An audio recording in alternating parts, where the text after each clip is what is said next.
Ars Zone ka një dallim pak nga kinoteka që e bën atë që bën për kineastët shqiptar në diasporë kryesisht. Si kjo zgjedhje?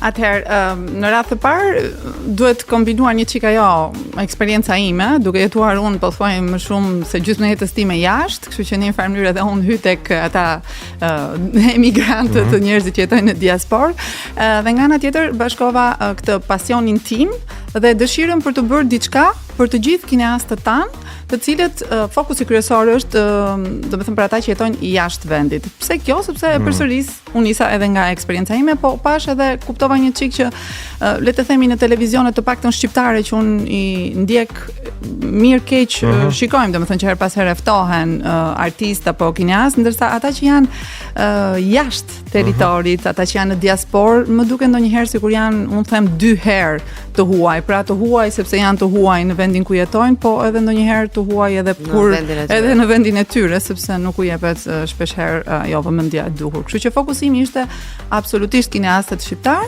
por prioritet ata që jetojnë në diasporë. A ja vlen kineastët shqiptar që jetojnë në diasporë? A janë të mirë? Do thuash ti, po ti duhet i njohësh ata se ata janë shqiptar dhe kanë një produkt që sido që ti jetë është mediatik.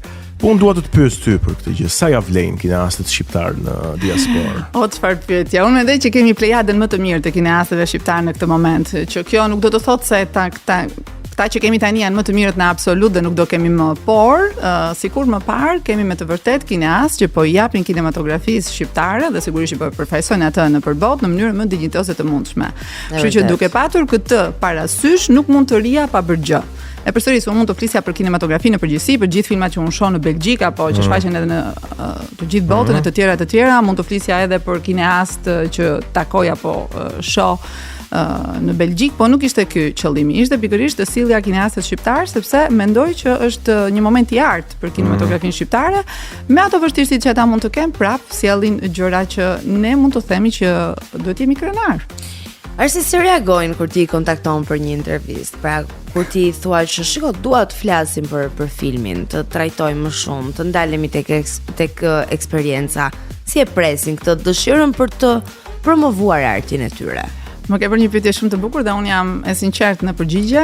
Ideja është kjo që kur unë nisa këtë podcast mendoja që do ishte shumë e lehtë edhe pjesa e kontaktit, po në fakt ndodh që duke qenë pak ata jo të gjithë janë shumë ekstrovers ose që i përdorin këto rrjetet sociale dhe shumë prej tyre nuk më përgjigjen se nuk i përdorin fare rrjetet sociale.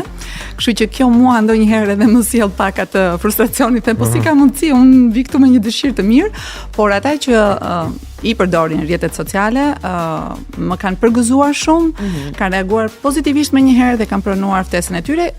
Ndodh, domethënë që kanë impenjime, sidomos kur janë aktor, edhe kanë impenjime në për setet të ndryshme apo filma të tjera dhe her pas here, po unë gjithmonë përshtatem me oraret e tyre, por entuziazmi dhe përgëzimi që më kanë bërë më ka motivuar edhe më shumë, me thënë të drejtën. Ti je shqiptar në diasporë, edhe pse i talentuar, kam përshtypjen që nuk është e lehtë dhe ti ke edhe përvojën e jetës tënde. Po në lidhje me këta kineast, me këta regjisor, me këta aktor, a kanë ata, domethënë si është që të bësh një film ndërkohë që ti ke edhe një angazhim tjetër? Dhe a një aktor dhe kineast të tillë që kanë angazhim të dytë ose të tretë dhe që e kanë lodhje, po them, përveç se kënaqësi. Po, sigurisht. Mendoj që pikërisht këta kineast dhe ata që mund të përmend dhe që unë njoh janë regjisor, pra në jetën e përditshme u duhet të bëjnë punë të tjera për të mbijetuar në vendet ku ata janë, qoftë në Europë, qoftë në Amerikë. Edhe nga ana tjetër nuk heqin dorë nga ajo që ata kanë studiuar ose kanë në zemër, ose jo të gjithë duhet të kenë patjetër një formim për të bërë regjisorin. Ndonjëherë i talentuar lind. Pra, ndonjëherë ka projekte shumë të mira, ne njohim edhe në përballë, siç është Christopher Nolan, për shembull, që nuk ka ndonjë formim klasik.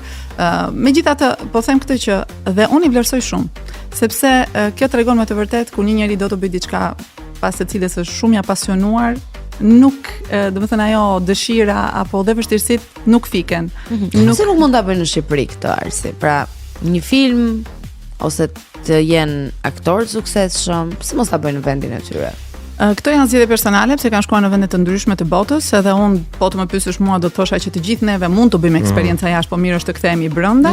Domethënë mirë është që të gjithë neve, si shkollimet, nuk ka rëndësi tani kineast apo jo, çfarë do lloj shkollimi, mirë është ta bëjmë një eksperiencë jashtë, po mirë do ishte që të ktheheshim pastaj në vendin tonë për shumë arsye, Kjo sepse në fundit jeton në vendin tënd, jeta është më e lehtë, aty ka nevojë për ne, për të gjitha fushat, përfshirë edhe artin. Po këto janë zgjedhje personale. Megjithatë, unë do të thosha që fakti që kanë zgjedhur të jetojnë jashtë dhe prap të qëndrojnë besnik asaj në të cilën ata besojnë ose që duan dhe prap nuk mposhten, kjo është për të vlerësuar. Unë një regjisor që kanë bërë filma shumë të mirë, që jetojnë jashtë, siç është për shembull, po them Bujar Alimani me filmat e tij shumë të njohur edhe që kanë fituar çmime në shumë festivale prestigjioze, apo Aurel Naqin, edhe të dy këta jetojnë në Amerikë faktikisht, edhe dihet që jeta nuk është e lehtë, nuk është asnjë e lehtë. Unë do ta vazhdoja pak pyetjen e Violës. Tani jeta okay, po të bësh film më e lehtë në Shqipëri apo jashtë? Dhe kjo lidhet drejt për drejt me fondot edhe me financimin, kam përshtypjen. Po.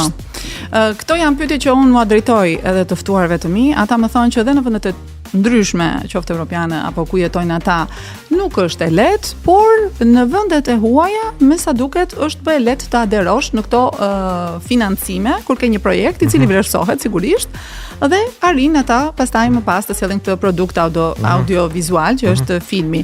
Në Shqipëri me sa kam kuptuar është më e vështirë, jo me sa kam kuptuar, por është edhe e qartë sepse nuk prodhohen shumë, pra buxhetet janë më të limituara edhe nuk arrin të prodhohen shumë filma që të sjellin edhe atë diversitetin. Në fakt më kujtove diçka nga biseda me aktorë të ndryshëm ose kineastë të ndryshëm që kanë patur këtu, mbase jo të gjithë, po një pjesë e konsiderueshme.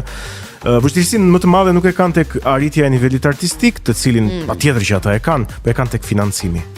Ky është problemi më i madh me të vërtetë dhe me sa kuptojmë më shumë është problem shqiptar. Të gjithë ata kineast shqiptar që kanë arritur të kenë po themi koproduksione me Francën apo Belgjikën, se këto janë edhe vendet që ka rastisur që un kam intervistuar dhe njoh dhe më mirë, ata kanë arritur të bëjnë filmat e tyre. Përmend këtu për shembull Erenik Beqirin me filmat e tij, me filmat me metrazh të shkurtër. Me metrazh të shkurtër, por që kanë rezultuar shumë të suksesshëm. Ne kemi në shtëpi Falti një çmim siç është ai i Festivalit Venecias, i Bienales së Venecias për shembull.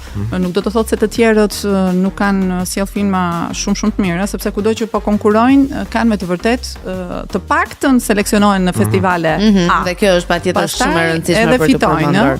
Që po themi, por me sa kuptoj është e gjitha këtu, domethënë që financimet në Shqipëri janë domethënë fondet janë shumë më të vogla. Po në Belgjikë dhe në Francë, si funksionon? Për shembull, jam një regjisor shqiptar, çfarë politike mbështetëse kanë në të tilla raste? Kam një projekt, çfarë duhet CV-on më tej? Shteti belg për shembull që me po themi vëllezërit Darden, të cilët e quan kinematografinë belge në nivele mjaft të larta dhe fal tyre domethënë shteti për ta incentivuar, për ta promovuar më shumë kinematografinë ofron fonde. Sigurisht që fondet që ata ofrojnë janë të lidhur me produksionet belge, pra ti mund të jesh një kineast shqiptar, po duhet të kesh një koproduksion me Belgjikën, no? Kjo është normale sepse sigurisht ata duan të promovojnë vendin e tyre, por nuk vën as pak bariera ose pengesa për një kineast shqiptar, për një regjisor shqiptar, absolutisht jo.